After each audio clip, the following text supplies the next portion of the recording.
us live from NASA's Johnson Space Center in Houston, Texas. We're here today to discuss the upcoming spacewalk on Monday, April the 8th, in which two spacewalkers will continue the work that's been done over the past couple of weeks. On Monday, you can expect to see NASA astronaut Anne McClain step outside of the hatch for her second spacewalk, and she'll be joined by Canadian Space Agency astronaut David St. Jacques. These spacewalkers will continue the work on the space station's batteries. As you can see here in the room, we've got an example of the adapter plate, which we'll discuss a little bit more later, and they'll go into some other tasks. But first, let's meet our experts here with us today. First, we have Kenny Todd, with the Operations and Integration Manager for the International Space Station. Next is Rick Henfling, the Flight Director for this EVA. And additionally, we have John Mularski, who is the Spacewalk Lead for Monday. We're going to start out with some comments from each of these participants, but you can prepare your questions for a little bit later in the show. If you're on the phone, please press *1 to indicate that you have a question. And if you notice that your question has been answered, please press *2 to withdraw it. If you're following us online, feel free to use the hashtag AskNASA to submit your question. First, we'll start with Kenny. Thanks, Leah. Well, good afternoon, everyone. It's great to be here. It's actually really good to have two of these three EVAs in our rearview mirror now. Completely successful. Crew did a fantastic job. We've got lithium-ion batteries up and running in channels 2A and 4A, which again was our goal from the beginning of this set of EVAs. Rick will talk to you about our third EVA and some other, I'll call them kitchen sink type tasks that we've been trying to get done for some time, and we're still making some changes to that EVA, and I'll talk to you a little bit about that. But from a battery perspective, the lithium ions are performing as designed up to this point, with the exception of one single battery that we're having some issue with on channel 4A. That was the first set of batteries that we put in here a couple of weeks ago. Two of the batteries on the channel 4A are working fine. One of them at this point looks to be failed, and we're not anticipating any type of repair action for that particular battery itself. We are, however, we're undertaking a set of robotics and EVA activities to allow us to reinstall two of the nickel hydrogen batteries back in to that slot in that particular string where that lithium-ion battery is currently failed. So during the second of these three EVAs, we put a small task in there to go back to the work site on channel 4A and remove a cable. Once we removed that cable, that allowed us to be able to press ahead with some robotics activities, which are underway this week, actually starting and taking place today and through the rest of the week, to essentially remove the lithium-ion battery that we think has failed and reinstall two of the other nickel hydrogen batteries. So the way the sequence is going to go, in addition to the lithium-ion battery, it looks like that particular string also has another power box failure. It's called a BCDU, a battery charge discharge unit, that interfaces directly with the lithium-ion battery. So we're gonna replace both the lithium-ion battery as well as the BCDU, and those robotic activities are underway as we speak here. But again, that all got kicked off with removing this cable on the second EVA that was installed during the first EVA. So we'll press ahead. We'll install the BCDU today and get that removed and get the new one in place. Later in the week, we're going to reinstall the first nickel hydrogen battery in that location where the lithium ion was, and then Rick and his team are going to go out and do an EVA, take an adapter plate that's in one of the other nickel hydrogen slots and move that adapter plate, freeing that location up, and then after the EVA, we'll take the second nickel hydrogen battery and drop it into that spot. So when you look at channel 4A at its conclusion, it'll have one of the strings will have two of the strings will have a lithium-ion battery, and then the third string will have two nickel hydrogens. So it'll be a mixed configuration. We anticipate that we can run that configuration for quite some time and get us back our nominal power capability on Channel 4A. So we feel really good about where we're going to end up on the backside of these EVAs and robotics activities, and so we're in the process of trying to carry all that out over the next week or 7 or 8 days, and we'll let that work get done. As for the failed components, the BCDU, at this time we're planning on trying to bring it home on SpaceX 17 if we can. That would be our goal. We've got a lot of other things that we're trying to bring home on that particular Dragon, but we're going to do everything we can to get it home here in the spring. It's the first failure of a BCDU, so we're obviously interested in trying to understand what happened to it. We have a lot of these particular boxes on station. They've been extremely robust and have served the program for a very long time. So, you know, the fact that we had one failed is not a total surprise given the amount of time that they've been in use. But again, just trying to understand what might have happened is going to be our next goal. As far as the lithium ion goes, our best guess right now is to put it on the pallet that came up on, and at some point here in the future we'll dispose of the pallet with the batteries that are on there, and we won't be returning the lithium ion battery itself. We will in the future fly up an additional lithium ion battery and install it in that slot, although at this point I can't tell you if it's 3 months away or 6 months away. That's all still very much a part of the discussion. So we'll have to continue to look at all the options to try to get a replacement lithium ion battery up there. They do exist here on the ground, and so it's just a matter of us getting one ready to fly and finding a slot for it on a vehicle coming up to station. So we'll go have those discussions here in the near term and start to target a recovery for that particular location. Other than that, the crew is doing fantastic on board. We do want to go ahead and get this third EVA done shortly after we finish this triple EVA set.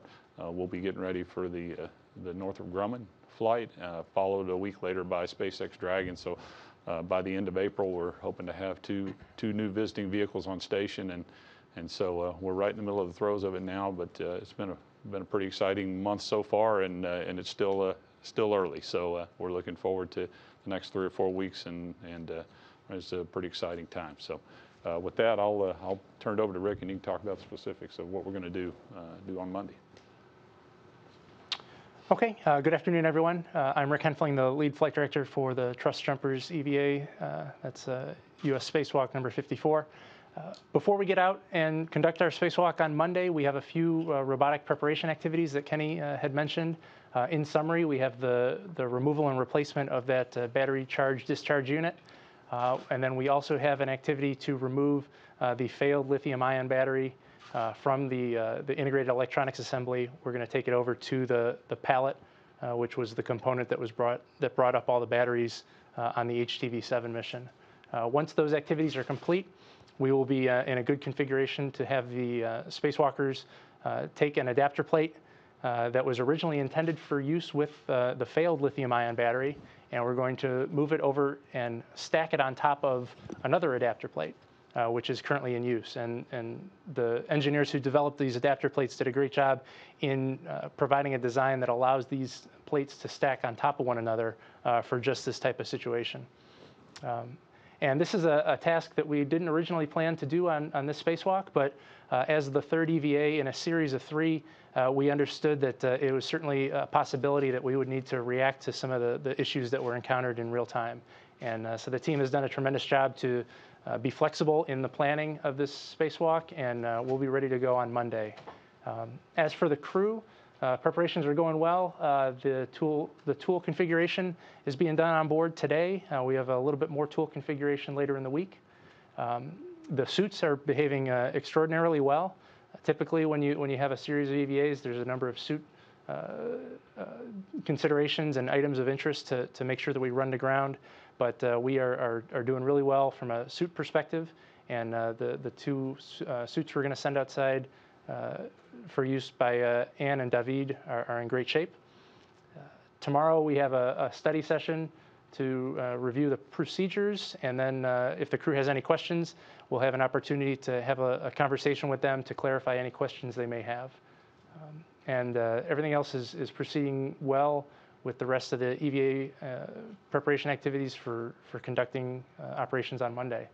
At this point, John can discuss the specifics of the tasks that we're going to conduct during EVA 54. All right, thanks, Rick. I'm John Mularski, the Lead Spacewalk Officer for this EVA. As Rick mentioned and Kenny mentioned, we'll be adding an adapter plate relocate. So the batteries themselves are robotically compatible, but the adapter plates were designed only to interface with EVA crew members. So this is designed, a battery can actually interface right on top of this for storage locations. So the robotics folks will take those batteries off, and we will have the crew actually, they have a hex driver that inserts down into the socket here and actually unscrews this adapter plate, and they will pick it up and relocate and stack it with another adapter plate. They'll also have to restore this cable to its original launch configuration. It was originally linked to the neighboring lithium-ion battery, and then it will go to the stowage configuration. Once the crew has stacked the adapter plate, they'll have cleared the way for the robotics folks to install that nickel hydrogen battery back in place. And then we will pick up with our normally scheduled activities, which we've got a video and animation to show the rest of the activities that are scheduled for this EVA.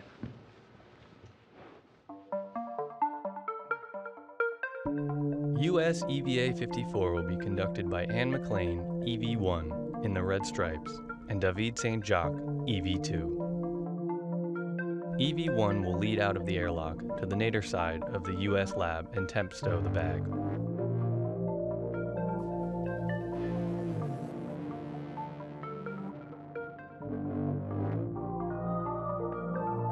EV2 will be going over the top of the lab. They will meet up at the same work site, but they'll take different paths to deconflict their safety tethers. After going over the top of the lab, EV2 will temp stow the bag on the zenith side of the US laboratory.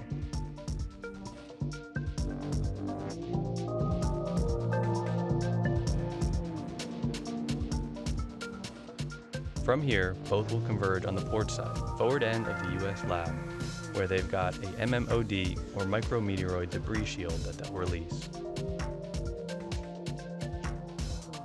The crew will work to release that shield and the underlying insulation, then connect the cables underneath. They'll set up their bag with that cable and work to clear the site. They'll remove an electrical connector which will allow them to access that shield, as well as removing a translation aid, known as a gap spanner. Once that's complete, they can access that shield and get underneath to connect an Ethernet cable that will be utilized to route to various parts of the truss for future wireless Ethernet connections. This will spread wireless Ethernet connectivity to payloads on the outside of the International Space Station. EV1 will disconnect a cable, then take the new cable from EV2 and hook it up under the shield. Then they'll replace all the hardware that they previously removed. From there, EV1 will transition to the Node 1 nadir worksite and remove another MMOD shield and route cables for a power upgrade of the space station. These jumpers will be utilized in conjunction with the other ones that EV2 will be routing. This will allow the station to react to external power failures by reconnecting IVA jumpers inside the space station, as opposed to having to spend an EVA to reconfigure the power system.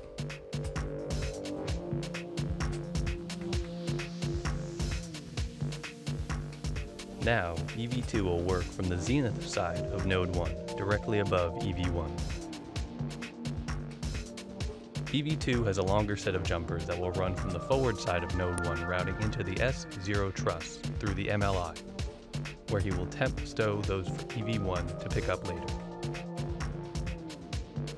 EV2 will wire tie them along handrails to keep them out of the way of any future EVAs.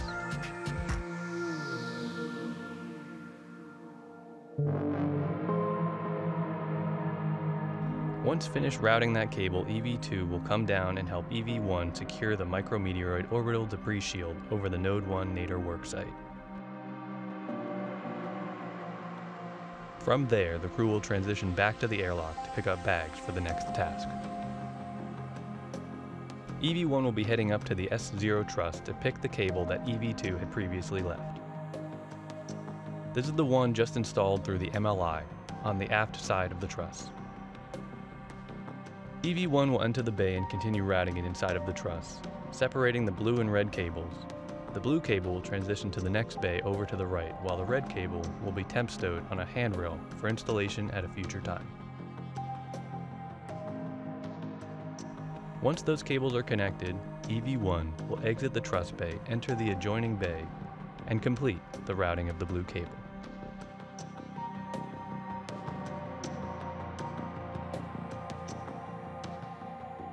With the connection of the blue cable, that completes one leg of that redundant power path that will enable the Space Station Canadarm2 to utilize redundant power supplies, if needed, in the event of a power failure.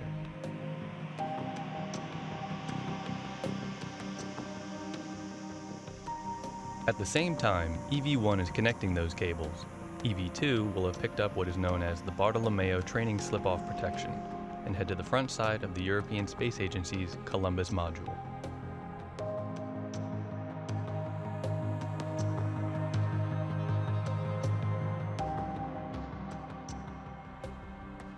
These are plugs that are going on into the end of the trunnions. These are the trunnions that were used to hold the module in the Space Shuttle payload bay for its ascent. These plugs will widen the end of the trunnions to help in the installation of the Bartolomeo platform that will be launched by ESA at a later date. EV2 has installed one and is moving to the outboard worksite to install the second slip-off protection.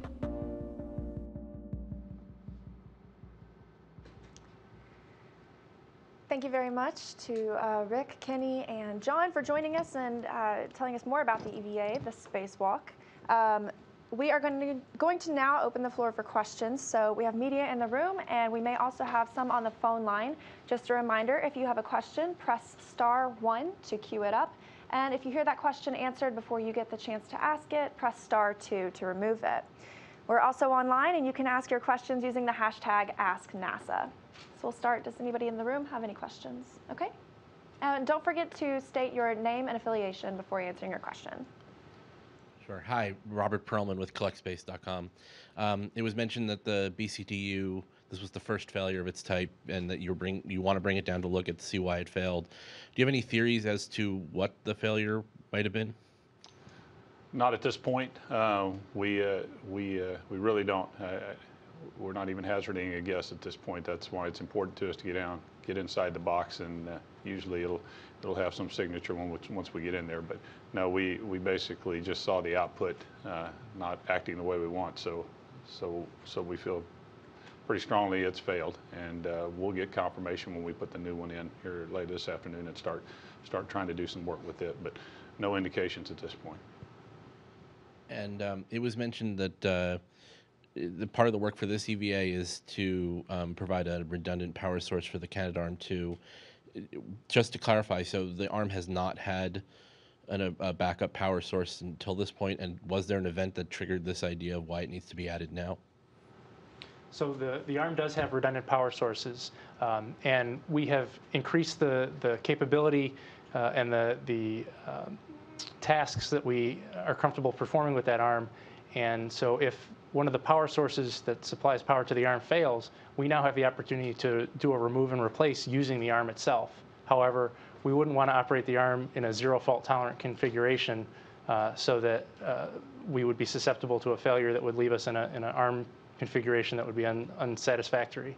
So by having this redundant power source to protect us in the event of a failure, we can now still perform robotic removal and replacement of various devices on the external part of the station without having to send the crew members on another spacewalk, because there's risks associated with the spacewalk anytime we go outside, and if we can reduce the opportunities of exposing the crew members to those risks, it's beneficial to the ISS program.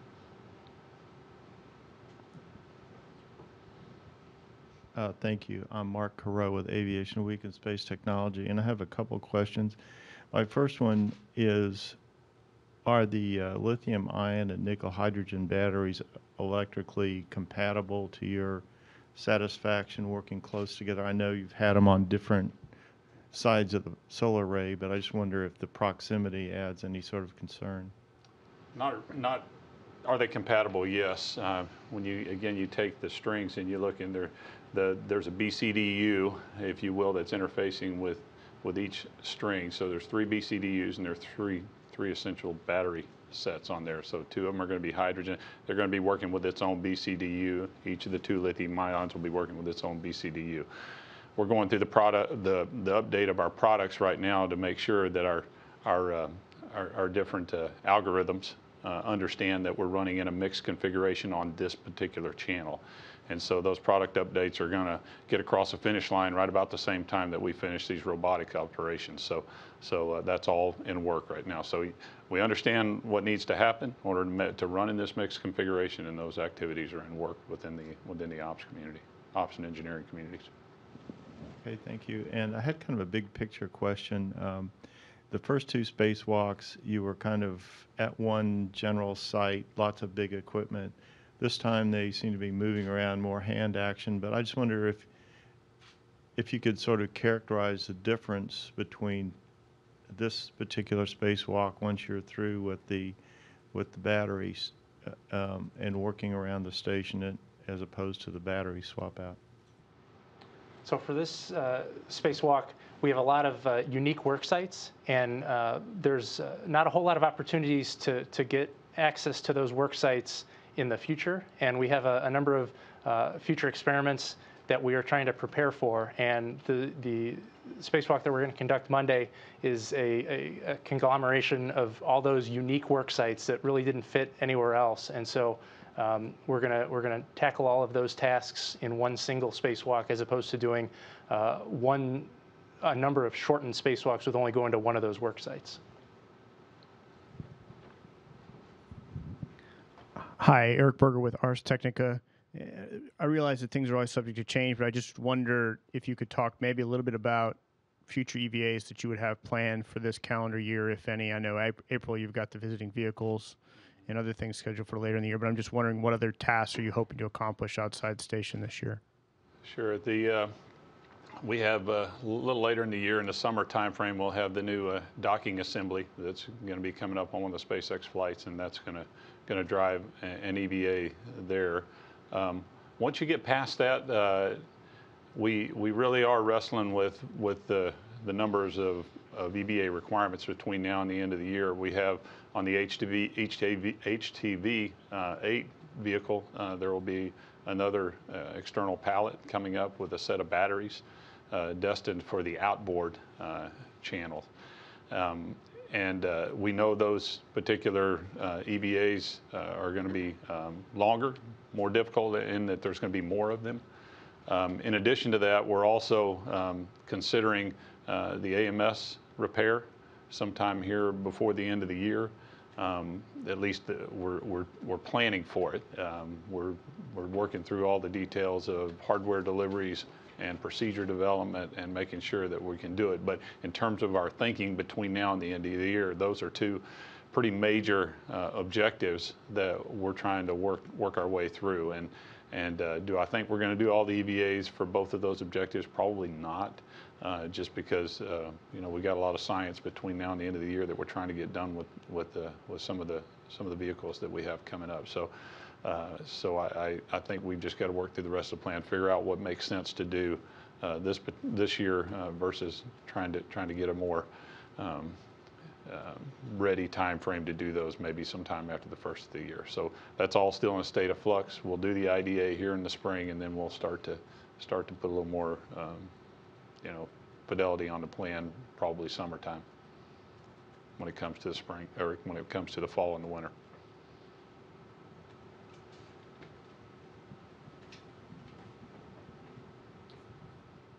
Thank you, Mark Carreau from Aviation Week again. I'd like to follow up Eric's question and your comments on the IDA. Is there a requirement to have the second IDA installed as part of any of the qualifications for the commercial crew vehicles, or can you do all of that with one IDA? Yeah, that's a good point. Yeah, just like we flew the first flight using the Node 2 forward, that's really what we need. But at some point in the future, we're going to want the Node 2 Zenith capability.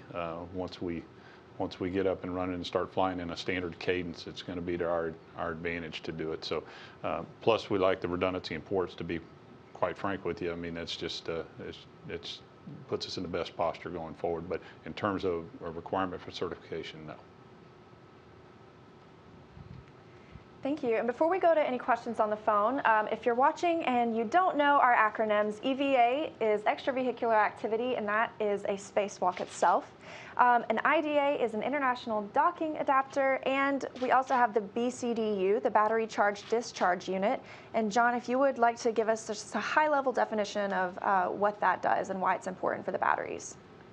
So the BCDU, the battery charge discharge unit, it's what manages the batteries. So obviously, during the day we have big solar arrays, the power station, but during the nighttime the solar arrays are not drawing or generating power. So we've got the batteries, and the BCDU manages the state of charge of the batteries through that day-night cycle. Great, thank you so much. We'll go to questions on the phone, starting out with Marcia Dunn with AP. Hi, can you hear me? We can. Great. For Kenny, probably. Given the potential for greater numbers of women on the space station, will you be getting a second medium-sized suit ready in the near future in case the opportunity or need comes up again for a two-woman spacewalk? Well, right now, Marcia, we don't have it in the work plan to go do that. If we find ourselves needing to get another medium, or one that one of our female spacewalkers needs another medium, and we need two of them, then we'll have to do some work on orbit to make that spacesuit available. We do have an upper torso, which is a medium size. It takes some amount of time to go do that, but yeah, we could absolutely do that if we found ourselves requiring that. If we had no other option than to go swap out the upper torsos, we can certainly go do that. Again, it's not something we do very often, and we take great care when we do it, and we want to make sure that when we have to do it, that we have the ample time to get it checked out. Just one more follow-up along those lines. Why isn't there two medium-sized suits at the ready all the time? Is it a space issue on the space station where you just can't have so many suits all ready to go? Is it a lack of, I'm just trying to understand. I know it's a time issue to get one ready, but why not just have two mediums and two larges ready at all the time? Well, again, I think a large part of that is due to reflected in the complement of the crew that we have on board, and what their requirements are. A lot of crew members, they can, what we say, upsize or downsize. They have a primary suit that they fit in, that they train in, but there's also some amount of training that's done in other size suits to see if those suits will work for them. And so that's just a standard way of doing business. And at some point in the future, if we deem that based on the crew complement that it's better to have things sized differently, then we'll certainly try to do that from a strategic standpoint. And if I may, if I have one more question, is it just a timing issue for the last spacewalk, which should have been Ann and Christina? It wasn't merely you just didn't want to take the time, or were there other things going on, like it might have been posed a danger for the suits being put together at such late notice? I'm just trying to get a handle on how that all unfolded from your point of view. Yeah, well, in general, we had a request from Ann on orbit directly from the crew member. We try to make decisions relative to all station ops with input from the crew. And in this instance, we had an input that said we should go look at this and look at it carefully. That's what she made that request to the head of the astronaut corps. We all got together and talked about it and talked about the merits of the situation, and in the end, the decision was made that her recommendation to stay with Nick seemed solid. If there would have been a request to go change the HUD or try to resize to a medium, certainly that's something we would have gone and considered, but that wasn't the request. We looked at it hard to see what our options were. This was the second in a set of 3 EVAs. On the backside of this set of EVAs, we have 2 visiting vehicles. And to be quite frank, you know, we're trying to keep as much margin as we can going into this 3rd EVA. You never can tell what's going to happen, and if you can keep the margin out in front of you, then, you know, just from an overall program management standpoint, it made better sense. So she offered a solution. We went and looked at it. We like the idea of trying to maintain the margin ahead of the 3rd EVA, and making sure that we're ready to support our visiting vehicles that are coming up shortly after the 3rd EVA. So anyway, when you look at the totality of the picture, and given that this particular recommendation came from her, we looked at it hard, and in the end accepted it.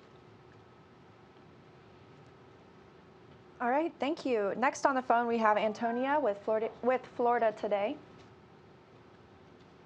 Yes, hi, can you hear me? Yes, thank you. Great, thanks so much for taking my question. So regarding the spacesuits currently in use, will the space station see new EMUs before the program ends, and if so, when? Well, in general, these spacesuits, they come up and down over a several-year period. The numbers that we keep on the station aren't going to change. But what we do is we cycle them up and down and put them through a refurbishment cycle. So that's an ongoing process. It'll be going to the end of station. And so, so NASA has no plans then to update then the current EMUs. So then the next time the new spacesuit comes would be for another mission, not for the ISS. Well, certainly we are looking and working with the follow-on programs to make sure we understand what their requirements are. Space station is a perfect test bed for these types of capabilities, specifically spacesuits, and so we're working again with the other programs and the EVA project office to try to look at the future and what is it going to take as we start to move further out into the solar system. So absolutely, we'll use space station as necessary to try to help prove out any new technologies associated with new spacesuits. And so we're absolutely a player in that. As far as having new suits for the station itself, you know, I don't know of any plans. We've got our standard refurbishment plan for the existing spacesuits, and we'll continue to work with the other programs and as they seek to do their own technology developments in that area. Thank you. And next up on the phone line, we have Hugo with the Canadian Press. Thank you. Hi. I just wanted to know, there seems to be a lot of movement around the space station and a lot of little tasks to be done. I wanted to know, how long are they supposed to be out, and is it the average time of a spacewalk? Yes, so the spacewalk is planned for 6 hours and 30 minutes in duration. That's the nominal timeline that we plan our spacewalks to. And so while it may seem like there's a number of unique tasks as part of this spacewalk, they all fit within the normal 6 hours and 30-minute timeline that we schedule. All right, thanks. All right. We'll take a couple of questions from social media, and if you are watching and following live, you can submit yours using the hashtag AskNASA. Thanks. We have a question from Reich. He wants to know, how long does the life support resources in the spacesuit last? Yep, so as Rick mentioned, the nominal spacewalk is 6.5 hours long, and we always try to keep a 30-minute reserve on top of that. So we always try to keep at least 7 hours in the suit. It does depend on how fast and hard the crew is working, though, but we try to keep at least 7 hours for an EVA. All right, another question on Twitter from Nathan. What do you use to secure the cables to the space station? Cable ties, Velcro, bands? So we actually utilize wire ties. They're metallic wire ties, so not the plastic cable ties you may use at home, but basically twisty ties, more like you kind of use on a bread bag. And so you actually twist those onto a handrail, lay the cable in, and twist it again, and that's what secures along the translation paths. Thank you. We'll go back to the phone line now. We have a question from Megan with space.com. Hey, can you hear me? We've got you. Great, thanks. Just a quick clarification. I was wondering if you could tell me how many hard upper torso units are each size are up there now, and then how many of each of those sizes are set up for spacewalks right now, just so I get the numbers straight. Yeah. So we've got the, as far as configured for the spacewalk, we have a single medium spacesuit. We've got 2 large spacesuits, and we've got an extra large spacesuit. And then in terms of the spares, we have another medium spare, another extra large spare, and I think another large spare as well. So we typically try to keep at least 2 of every size suit with the hard upper torso up there that we can change on and off the life support system as needed.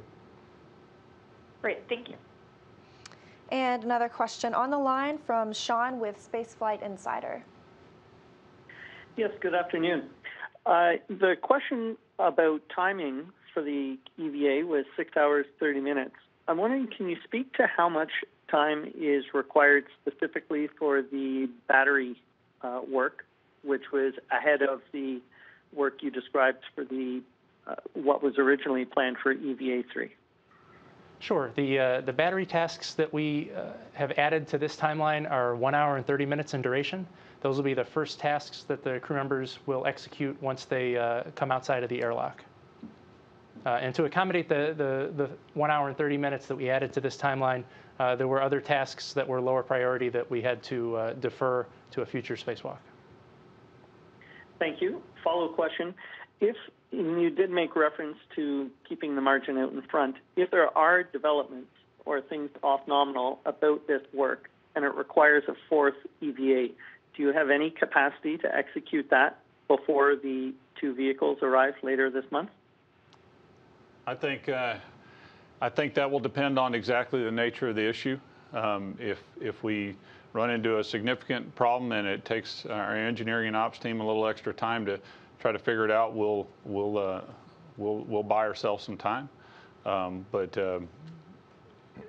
think at this point, yeah, we just have to see what kind of problem we're dealing with. You know, we have the ability to go out on pretty short order, especially when the situation where we're in right now. We do get some efficiencies from a spacewalk standpoint by putting them together like we have here. So if there was something immediate that we had to turn around and go back out the hatch for, and it was that critical, then sure, we could try to do it. And at the end of the day, you know, we can move a vehicle to the right if we have to, if we're looking at trying to save the station or recover some capability or something like that. But in general, a lot of it's going to depend on exactly what type of issue that we're dealing with. Okay, I think we have another question on social media using the hashtag #AskNASA. All right, Amin is wondering, what are the risks for this kind of EVA? So anytime we send the astronauts out to conduct an EVA, there's risk associated with performing those operations. There's nothing unique that the crew members have not been exposed to as far as training on the ground. Both of our crew members, Anne and David, have had opportunities to perform tasks similar to these while training at the Neutral Buoyancy Laboratory, which is our pool that we use to conduct our spacewalk training. And so we're highly confident in their abilities to execute the tasks on this spacewalk. Another question on Twitter that is somewhat related. In case of need, how much the repress time of the airlock can be accelerated in order to have the spacewalkers back inside?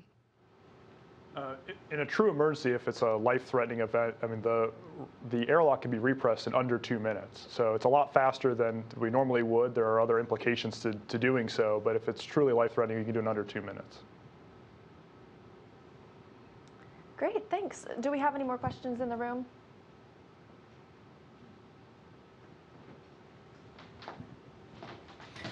Just to follow up on the potential AMS spacewalk later this year, when I had talked to him a couple years, Sam Ting mentioned that there would be 4 pumps potentially sent up to station. Is that maybe the hardware you were talking about needing to go up?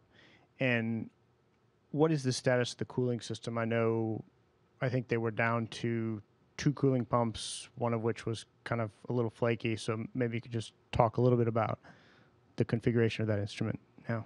Okay. Yes, with regard to the current condition of the AMS, I really would have to tell you to go talk to the AMS project folks. They're continuing to monitor their pump situation. 2 pumps, and they're continuing to evaluate. As far as the EVAs go, yes, they're building a pump package. They're going to deliver that to space station. In addition to that, we have a pretty good number of AMS-specific tools, EVA tools, that have been developed to support some of the tasks here that are just tasks that quite frankly, we just haven't done before. And so they've developed some unique tools, and getting those tools delivered is part of the picture as well. So anyway, those will be hitting the dock here hopefully in the next few months. And could you maybe just talk a little bit about, because my understanding is that a lot of work has gone into preparing for this fix, in terms of astronaut training time and the special tools you mentioned and the pumps and so forth. Could you just maybe talk philosophically a little bit about how it's important for a station to facilitate this kind of research, or why maybe the program has put so much effort into this? Well, there's a couple of years ago, I was at a payload ops integration group meeting where we were getting ready for a future increment, and a lot of the new customers that were there, I was trying to give them a feel for how we as the space station community are really wanting to support the science community, and I brought up this particular AMS payload as being one that, quite frankly, they're threatening to rewrite our physics books. And we as a space station community, as a NASA community, this is something that is near and dear to our heart. And so the research that Dr. Ting is doing and his team and the collaboration, they are very much on the verge of changing the way we think when it comes to particle physics. And so there's a lot of interest in making sure that we continue to collect data and continue to see if we can push our knowledge further when it comes to these type of physics.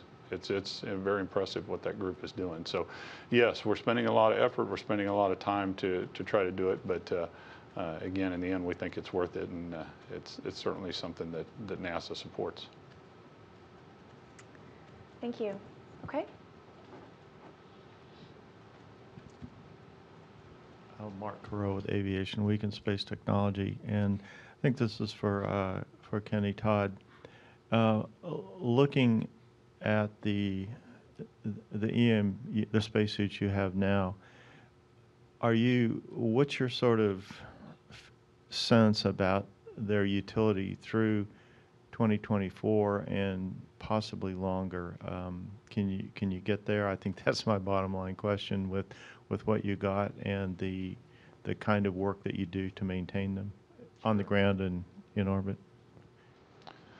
Sure. I would tell you several years ago, we went through what I thought was a pretty significant learning curve after shuttle retired, and we had suits on orbit, and we were doing things on orbit that typically were done on the ground relative to maintenance. And I think we learned some things along the way there. The maintenance activities that we have in play right now on space station, I think are about as good as we can get. We understand the situation with water and how to make sure that we don't let water get in places it shouldn't. And I think through the repetition of cleaning suits and taking care of them over this period of years and months, we've seen that the suits are pretty much solid in terms of being ready to go when asked. And so no concerns there. As far as the longevity and what we can expect throughout the program, as long as we're able to continue over certain periods returning these things to the ground, we feel pretty good about our ability to take care of them on orbit and then do the refurbishment at the proper time interval. So I think that we've shown pretty good success in that area. So I don't see anything You know, I'd have to go talk to the folks that are a little closer to that and understand their sparing situation during refurbishments and all that to see if all that equipment's in place. But I certainly have heard of nothing, Mark, that would tell me that we couldn't continue down this path for a very long time. We're going to go back to the phone. We have another question from Sean with Spaceflight Insider. Thank you, Sean Costello. Question, during the video, the summary video, there was reference to some wireless Ethernet capability being installed. I'm wondering, can you speak to any tests that might be performed on orbit or while the EVA is underway in order to validate that that work is done? And second part, what vehicle might first be expected to make use of that wireless Ethernet capability? So we have the task in our spacewalk coming up on Monday sets the groundwork for the future expansion capability. So we have a cable that we're going to install on Monday that actually has about 8 connections, and that's why we colloquially refer to it as a spider cable. There's 8 special connections that we can then hook up in the future, and we can provide the wireless capability throughout the space station. And as new payloads fly on board and require more and more data throughput, having that wireless expansion capability to support their needs is a crucial element of enabling the success of the space station. Thank you. We have another question on the phone from Christine with CBC News. Hi there, can you hear me? We've got you loud and clear. Perfect. Jumping back to accommodating for the battery tasks, what tasks were deferred to future spacewalks to allow for this? So the tasks that we deferred it's actually related to the Ethernet cable that we are going to route from the lab back to the truss. We were going to use one of those 8 connectors that I referred to earlier, and we were going to mate an Ethernet cable and run it out to the starboard portion of the truss. And it takes a long time to do all the wire ties that John mentioned earlier. And so the duration of the task to route the Ethernet cable out starboard was the one that we were going to have to defer. Great, thanks so much. And we have Marcia with AP on the phone as well. Yes, can you hear me again? We can, thank you. Yes, Kenny, yesterday Jim Bridenstine said that there was increased risk of debris because of the Indian satellite that was destroyed in the test. I'm wondering if you're taking any special precautions to monitor debris in light of this, and does this extra debris up there pose any extra risks for spacewalkers? In general, Marcia, there's a lot of debris on orbit. There are folks out there who track that debris. So when the event first happened, certainly caught us by surprise. We were coming up on a spacewalk. We looked at it very hard to see if there was any increased risk. We got our specialist, our trajectory specialist that worked with the teams identifying where the objects were.